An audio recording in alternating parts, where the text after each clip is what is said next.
Hi guys, this is your Gemini here, Tarot reader. So alamin natin ang energy mo, reading mo for today. Give me your energy. Ano ang reading mo for today? Give me your energy.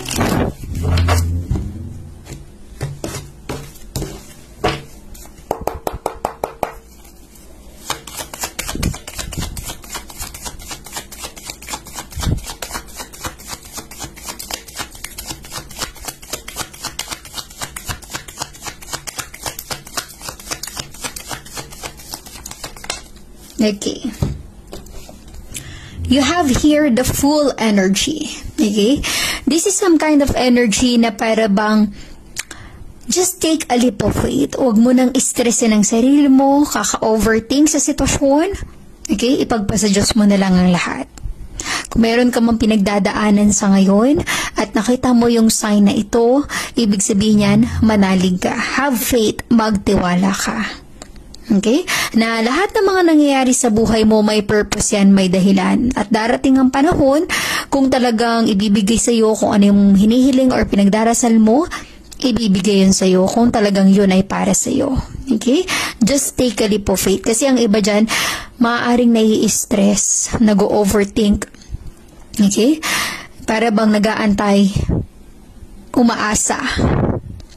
Doon, nagkakaroon ng alam mo yung problema sa sitwasyon? Yung tipong gustong-gusto mo yung isang bagay, may gusto kang makamit or marating sa buhay, pero hindi mo nagagawa, nadidisappoint ka lang. Pero kung hahayaan mo ang nasa taas ang mag-lead ng way, diba? Just take a leap of faith and just go with the flow. Huwag mong ipilit ang sarili mo sa isang bagay, sa isang sitwasyon, na hindi yun yung deserve mo, na hindi yun yung para sa'yo. Okay? Huwag mong ipagsiksikan ang sarili mo. Just take a leap of faith. Ibig sabihin, have faith. Na kung yun ay para sa'yo, ibibigay yun. Huwag mo nang ipilit kasi kung ini-insist mo ang isang bagay na hindi para sa'yo, ang magiging resulta lang din nun ay hindi ka kontento. Okay? There is no happiness kasi hindi yun yung nakalaan for you.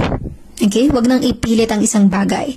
Pero usually the full energy, if you are taking a leap of faith, just take a small step. Wag pabigla-bigla sa mga desisyon. Kaya nandito yung aso or dog. Some kind of a warning or guidance, gabay para sa iyo. If you will take a leap of faith, at least you have this courage and confidence sa sarili mo na kung ano man yung patunguhan mo, no matter what, you will have faith and believe. Okay? I'm really getting that kind of vibe na ito yung mga bagay or energy na umaasa ka. If you are just taking a leap of faith, at least you are still hoping for something.